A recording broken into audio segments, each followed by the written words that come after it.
Hello friends, welcome back to pre school teaching. इस video में हम देखेंगे नर्सरी क्लास के लिए इंग्लिश की वर्कशीट्स। और ये वर्कशीट्स मैं एक सीक्वेंस में जाऊंगी, जैसे कि बच्चा पहले अल्फ़ाबेट और उससे रिलेटेड जो पिक्चर्स होती हैं, ऑब्जेक्ट्स होते हैं, उनको पहचानना सीखता है। उसके बाद धीरे धीरे लेटर्स को सीक्वेंस में सीखता है और उसके बाद रैंडम एंड उसके बाद लिखना शुरू करता है। तो चलिए शुरू करते हैं। यह है हमारी पहली worksheet, match the picture with letter and colour the picture. So इसमें क्या है कि आप लेटर की जगह साउंड भी लिख सकते हैं अगर आप बच्चे को साउंड सिखा रहे हैं। तो बच्चे को अल्फ़ाबेट देखना है और उससे रिलेटेड जो ऑब्जेक्ट है उसको ढूंढना है और उसको मैच करना है। और इसमें मैंने ये स्मॉल अल्फ़ाबेट भी ऐड किए हुए हैं। अगर बच्चे को साथ ही साथ स्मॉल अल्फ़ाबेट भी सिखा रहे हैं तो आप इसको यूज़ कर सकते हैं। जैसे ए फॉर एप्पल, अब दूसरा स्मॉल लेटर यहाँ ढूंढेंगे। सो बच्चे को ये अल्फ़ाबेट पिक्चर्स को मैच करना है और बाद में इनको कलर करना है। हमारी दूसरी वर्कशीट है मैच द लेटर और साउंड विद करेक्ट पिक्चर्स। सो इसमें क्या है, पिछली वर्कशीट में सिर्फ एक पिक्चर थी एक अल्फ़ाबेट के लिए, यहाँ पे हमने मल्टीपल रखा है। जैसे जे है, जे के लिए हमें जग है, जूस है, जेलीफिश है। सो इसमें बच्चे की वोकैबुलरी थोड़ी बढ़ेगी और उसको एक से ज़्यादा पिक्चर्स पहचानने की आदत होगी। जैसे एफ से फ्रॉग है, फिश है, फ्लैग है, फ्लावर है। ये हमारी थर्ड वर्कशीट। इसमें बच्चे को क्या करना है, जो पिक्चर है उससे कॉरेस्पॉन्डिंग जो भी अल्फ़ाबेट है, जो भी साउंड है, वो ढूंढनी है और उसको सर्कल करना है। जैसे ये है पिज़्ज़ा, सो बच्चे को पी को सर्कल करना है। इसको करते हुए बच्चा हर एक अल्फ़ाबेट को देखेगा और उसकी रिवीजन भी होती रहेगी और करेक्ट पिक्चर उसको पहचान के यहाँ पे सर्कल करना होगा।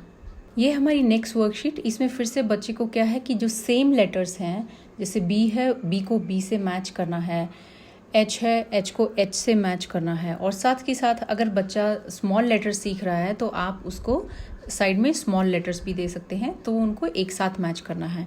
जैसे बी को बी से मैच किया, एच को एच से मैच किया और साथ के साथ इसको बी से मैच किया और फिर एच को, देन पी, एफ। सो इस तरीके से बच्चे को मैचिंग करनी है और इससे क्या है कि बच्चे की जो अल्फ़ाबेट की पहचान है वो अच्छे से होगी। ये है हमारी नेक्स्ट वर्कशीट। इसमें क्या है कि जब बच्चे को किसी भी अल्फ़ाबेट को पहचानने में थोड़ी सी डिफ़िकल्टी हो रही है या आपको लगता है कि उसके लिए ज़्यादा प्रैक्टिस चाहिए है, तो उस टाइम ये आप दे सकते हैं। इसमें क्या है कि find the way for kite to reach K. So इसमें कोई भी आप पिक्चर बनाइए, उससे रिलेटेड जो भी लेटर आपको बच्चे को रिवाइज कराना है वो कराइए और उसको एक पाथ की तरह आप उसमें डाल दीजिए और बाकी के अल्फ़ाबेट भी डालिए।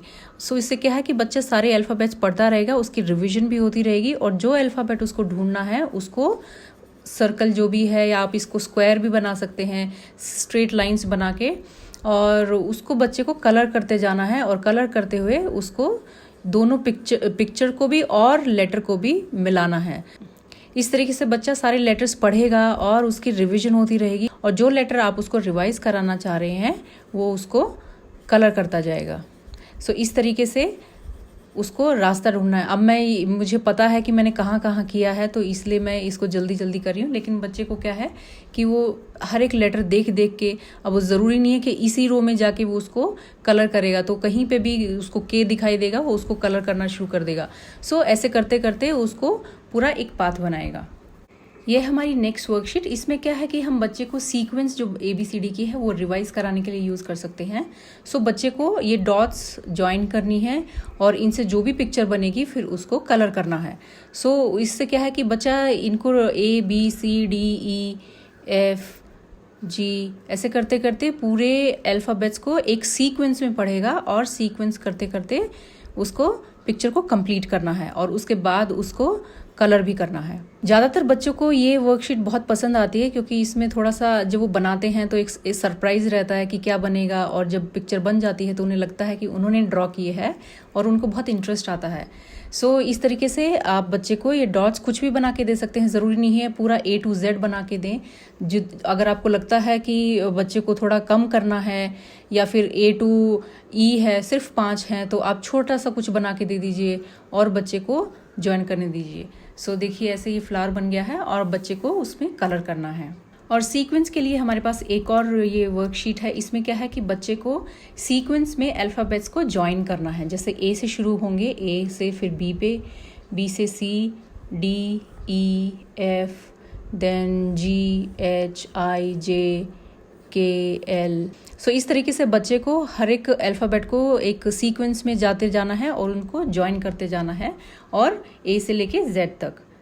ये है हमारी नेक्स्ट वर्कशीट। इसमें मैंने क्या किया है कि नंबर्स और अल्फ़ाबेट्स दोनों को मिक्स कर दिया है, और इसमें क्या है, बच्चे को जो लेटर्स हैं उनको ब्लू में कलर करना है और जो नंबर्स हैं उनको ऑरेंज में। सो इससे दोनों की रिवीजन हो जाएगी, अल्फ़ाबेट्स की भी और नंबर्स की भी। सो जैसे कि ये ब्लू कलर का हमें करना है अल्फ़ाबेट्स में, लेटर्स में। सो हमने लेटर को ढूंढा और उसको ब्लू कर दिया, देन और उसी तरीके से हमको ऑरेंज करना है। सो ऐसे ऑरेंज कर दिया। तो बच्चे को पहले सारे जैसे अल्फ़ाबेट ढूंढने हैं, या फिर पहले सारे नंबर ढूंढे हैं, या फिर उसको आप बोल सकते हैं कि लाइन वाइज जाए, वर्टिकली या हॉरिजॉन्टली, और या फिर सारे पहले नंबर्स ढूंढे या फिर अल्फ़ाबेट्स ढूंढे। सो आप देख सकते हैं आपकी बच्चे को किस में ज़्यादा की प्रैक्टिस है, उसी तरीके से आप बच्चे से करवा सकते हैं। ये मैंने रीयूजेबल वर्कशीट बनाई है। इसको हम अलग अलग तरीके से कई बार यूज़ कर सकते हैं, और इसमें क्या है कि ये सिर्फ इंग्लिश ही नहीं, हम इसको मैथ्स के लिए भी और हिंदी के लिए भी यूज़ कर सकते हैं। सो इसमें क्या है कि हमें जैसे अल्फ़ाबेट है कोई और उसकी पहचान बच्चे को करानी है, रैंडमली पूछना है कि वो अल्फ़ाबेट्स उसको आता है या नहीं। सो उसके लिए हमने लिख दिया है सर्कल द सेम लेटर्स। सो मैंने ऊपर से ही लिखा है जिसको हम आसानी से इरेज कर सकते हैं। और यहाँ पे जैसे हमने लिख दिया H, I, J, H,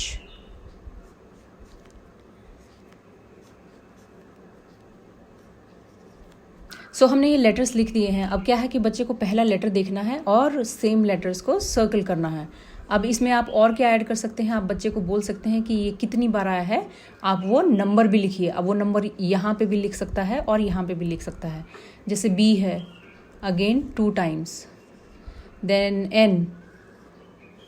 और अगर आप सिमिलर जैसे M, N ये सिमिलर लेटर्स लिखेंगे तो बच्चे को थोड़ा सा और ध्यान देना पड़ेगा। सो आप इसमें मैथ और साथ के साथ इंग्लिश दोनों इंटीग्रेट कर सकते हैं। अब इसी वर्कशीट को हम यूज़ कर सकते हैं सर्कल द ऑड लेटर। तो इसमें क्या है कि हम सेम लेटर लिखेंगे और बीच में एक ऑड होगा जो कि बच्चे को फाइंड आउट करना है और उसको सर्कल करना है। जैसे कि हमने लिखा है M, M, then N, M, M। So ऐसे सारे लेटर्स लिख देंगे और बच्चे को ये इसमें देखना है और जो भी ऑड वन आउट लेटर है उसको सर्कल करना है। सो अगर आप सिमिलर लेटर्स लिखेंगे बच्चे की पहचान को थोड़ा सा और स्ट्रांग बनाने के लिए, उसकी रिकग्निशन को, सो वो ज़्यादा बेटर रहेगा। ना कि आप जैसे कि M लिखा है और यहाँ पे आपने A लिख दिया, B लिख दिया, D लिख दिया, तो वो बहुत अलग से दिखाई दे जाएगा। सो ट्राई कीजिए कि जो सिमिलर दिखने वाले अल्फ़ाबेट्स हैं उसके लिए आप ये वर्कशीट यूज़ करें। सो बच्चा जब अल्फ़ाबेट्स और उससे रिलेटेड पिक्चर्स को पहचानने लग जाता है और standing line, sleeping line, slanting line ये सब सीख जाता है, तो हम उसके साथ ही उसको अब लिखना सिखाते हैं। सो लिखने के लिए पहले बच्चे को ऐसे ट्रेसिंग के लिए दीजिए, पहले ट्रेसिंग करेंगे और जब बच्चा ट्रेसिंग करने लग जाए तो आप ऐसे डॉट्स बना के दीजिए। शुरू में बच्चे को ये डॉट्स मिलानी है और उसके बाद वो इंडिपेंडेंटली लिखना सीख सकता है। सो जैसे ये A है, इसके लिए कुछ एक डॉटेड लाइंस हैं, उसके बाद सिर्फ 3 डॉट्स हैं जिस पे बच्चे को लिखना है। उसी तरीके से B है, B के लिए डॉटेड लाइंस हैं, B for ball. So ball के अंदर ही हमने ये बना दी है। सो इसमें फिर बच्चे को अपने आप से ये 2 डॉट्स को मिला के और B बनानी है और उसके बाद इंडिपेंडेंटली बना सकता है। और लिखने के प्रैक्टिस के लिए हम फिर से बच्चे को पिक्चर्स दे सकते हैं और उसको बोल सकते हैं जो ये पिक्चर्स है उसका जो फर्स्ट अल्फ़ाबेट है वो आपको लिखना है। जैसे एरो, A फॉर एरो, सो बच्चे को यहाँ पे A लिखना है। उसके बाद B फॉर बटरफ्लाई।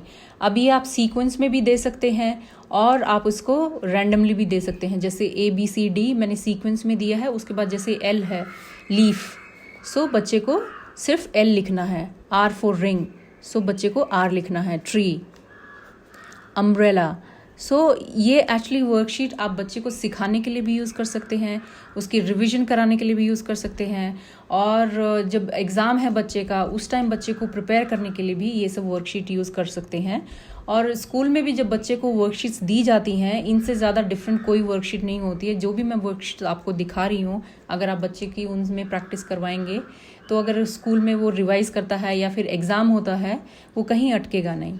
ये हमारी नेक्स्ट वर्कशीट, इसमें क्या है, कंप्लीट द सीरीज। सो हमने अल्फ़ाबेट्स दिए हुए हैं और जो बीच में जो मिसिंग अल्फ़ाबेट्स हैं वो बच्चे को कंप्लीट करना है, लिख के वो एक पूरी सीरीज़ कंप्लीट करनी है। सो A B C D E इधर है, F G H। सो इससे क्या है, बच्चे का जो सीरीज़ में एक सीक्वेंस में जो उसको याद करने हैं लिखने के लिए भी, वो बच्चे को याद रहेगा। अब उसके बाद आप ज़रूरी नहीं है कि A से Z तक ही देंगे, कोई भी आपको अगर सीक्वेंस लग रहा है कि बच्चे को रिवीजन की ज़रूरत है वो आप दे सकते हैं। जैसे मैंने यहाँ लिखा P, उसके बाद बच्चे को लिखना है Q R S T U। सो एग्ज़ाम में भी बच्चे को इसी तरीके से देते हैं कि सीक्वेंस कहीं से भी शुरू करके और वो बच्चे को कंप्लीट करनी है। सो इस वर्कशीट में हमने क्या किया है कि write the letters in correct order. So इनको जंबल करके लिख दिया है, जैसे A से लेके E तक ये हैं और इसको जंबल करके लिख दिया, तो बच्चे को करेक्ट ऑर्डर में लिखना है। सो पहले उसको लिखना है A, then B, C, D and E। अब उसके बाद अगेन F से लेके J तक ये जंबल किया हुआ है। सो बच्चे को अगेन ये सीरीज़ कंप्लीट करनी है। अब आप A से लेके Z तक कैसे दे सकते हैं, हर एक 4-4 या 5-5 अल्फ़ाबेट्स को जंबल करके दे सकते हैं, या फिर अगेन आप रेंडमली, जैसे ये यहाँ पे है। सो इसमें बच्चे को देखना होगा कि सबसे पहले यहाँ पे क्या लिखेगा, उसके बाद कौन सा लेटर आएगा, क्योंकि ये एकदम इसकी तरह सीरीज़ में नहीं है, ये बीच में से हमने उठा के अल्फ़ाबेट्स दिए हुए हैं। जैसे कि बच्चे को देखना होगा कि पहले कौन सा आता है, O, then P, Q, R, S। ये थोड़ी सी चैलेंजिंग रहेगी बच्चे के लिए, क्योंकि उसको पहले ये देखना होगा कि जो फर्स्ट अल्फ़ाबेट है वो कौन सा है, उसके बाद सीक्वेंस बनाना आसान है। और इस सीरीज़ के लिए मैंने ये रीयूजेबल वर्कशीट भी बनाई है, जिसको हम सिर्फ इंग्लिश ही नहीं, मैथ्स के लिए भी यूज़ कर सकते हैं, नंबर्स के लिए, और हिंदी के लिए भी यूज़ कर सकते हैं। सो ये जो पिक्चर बनाई हुई है, इसमें बच्चे को क्या है कि आप डायरेक्टली बोल सकते हैं कि A से लेके Z तक लिखो। सो बच्चा A B C D ऐसे करके पूरा सीक्वेंस में लिखेगा। या फिर अगर आपको मिसिंग अल्फ़ाबेट्स की प्रैक्टिस करानी है, सो जैसे कि हमने यहाँ पे सिर्फ A लिख दिया है, देन D है, G है। सो आप यहाँ पे लेटर्स बीच बीच में लिख सकते हैं, और जो भी मिसिंग लेटर्स हैं वो बच्चे को फिल करने हैं। इस वर्कशीट का एक और फ़ायदा ये है कि हर बार जब आप इरेज करके अलग जगह पे लिख सकते, जैसे इस बार हमने A लिखा है, D लिखा है, अगली बार हम C लिख सकते हैं और D बिल्कुल नहीं लिखेंगे। तो इससे क्या है कि बच्चे को जिस लेटर को लिखने में की प्रैक्टिस है, या जिन लेटर्स में थोड़ा सा बहुत उसको कन्फ्यूजन होता है, उसकी प्रैक्टिस अच्छे से करा सकते हैं। उसी तरीके से हमारी ये अगली वर्कशीट है, जिसमें क्या है कि आप मिसिंग अल्फ़ाबेट्स बच्चे से लिखवा सकते हैं या एक सीरीज़ में लिखवा सकते हैं। जैसे यहाँ से A से शुरू करेंगे बच्चे और सीरीज़ में लिखते जाएंगे। और अगर वो पेंसिल यूज़ करते हैं और आपको लगता है कि आप इरेज करेंगे तो वो दिखाई नहीं देगा, तो आप इसको रीयूज़ कर सकते हैं। अदरवाइज़ मोस्टली क्या होता है कि बच्चे बहुत ज़्यादा प्रेशर डालते हैं, तो एक बार यूज़ करने के बाद हम दोबारा यूज़ नहीं कर सकते हैं।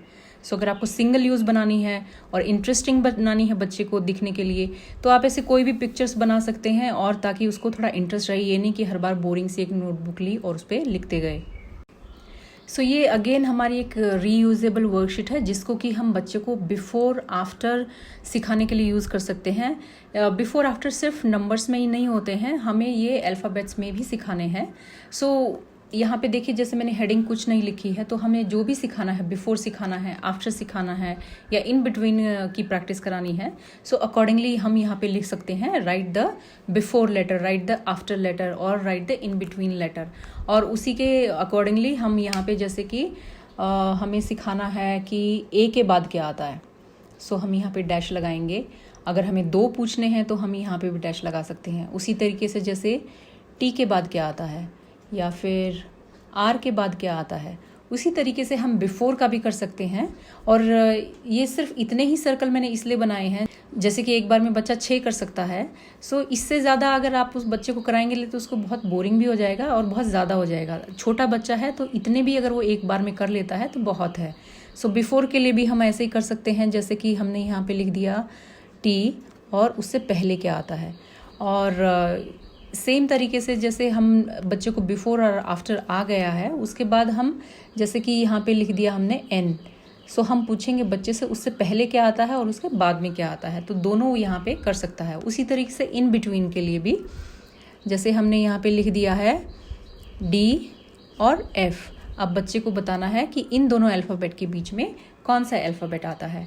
सो ये वर्कशीट अगेन मैं वही बोलूँगी कि जो जितनी भी रीयूजेबल वर्कशीट मैं आपको दिखा रही हूँ, आप तीनों सब्जेक्ट्स के लिए यूज़ कर सकते हैं, इंग्लिश के लिए, मैथ्स के लिए और हिंदी के लिए। सो ये थी कुछ वर्कशीट जो कि आप बच्चे को सिखाने के लिए, उसकी रिविजन के लिए और एग्जाम की प्रिपरेशन के लिए यूज़ कर सकते हैं। So I hope this video was helpful for you. I will see you in my next video. Till then, bye bye.